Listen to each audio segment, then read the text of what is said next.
तो आइए अब जानते हैं कि रावण के किस घमंड के कारण उसका अंत हुआ और क्यों उसने शनिदेव को कैद कर लिया था।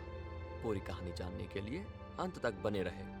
तो एक समय ऐसा भी आया जब लंकेश रावण को अपनी शक्ति पर इतना घमंड हो गया था कि उसने नवग्रहों को ही अपना दास बनाना चाहा। पर शनिदेव ने उसकी इस बात का विरोध किया तो उसने उन्हें ही बंदी बना लिया और पाताल लोक के अंधेरे कारावास में कैद कर दिया। लेकिन उसी समय पवन पुत्र हनुमान सीता माता की खोज करते करते लंका पहुंच चुके थे।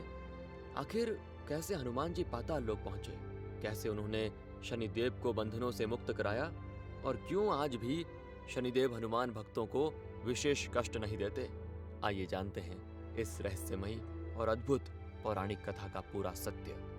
ये कथा उस समय की है जब त्रेता युग में लंका का राजा रावण अपनी शक्ति, विद्या और तपस्या के कारण बहुत शक्तिशाली और लगभग अमर बन चुका था।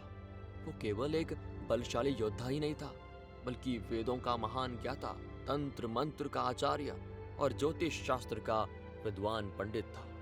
उसे अच्छी तरह पता था कि ग्रहों की चाल ही मनुष्य के जीवन की दिशा और दशा को तय करती है, और यदि ग्रह अनुकूल हो जाएं, तो साधारण व्यक्ति भी महान बन सकता है। लेकिन वही ग्रह प्रतिकूल हो जाएं, तो महान राजा का भी अंत हो सकता है। इसी रहस्य को समझकर रावण के मन में एक विचार आया कि यदि मैं नवग्रहों को ही अपने नियंत्रण में कर लूं, तो मुझे कभी कोई हरा नहीं पाएगा और मैं तीनों लोकों पर राज कर पाऊंगा। लेकिन इन सभी ग्रहों में एक ग्रह ऐसा भी था जो ना कभी किसी के सामने झुका था और ना ही किसी के भय से विचलित हुआ था, और वो थे न्याय के देवता शनिदेव। उनका स्वभाव ही ऐसा है कि वो केवल धर्म और कर्म के अनुसार ही फल प्रदान करते हैं और किसी के कहने पर नहीं चलते।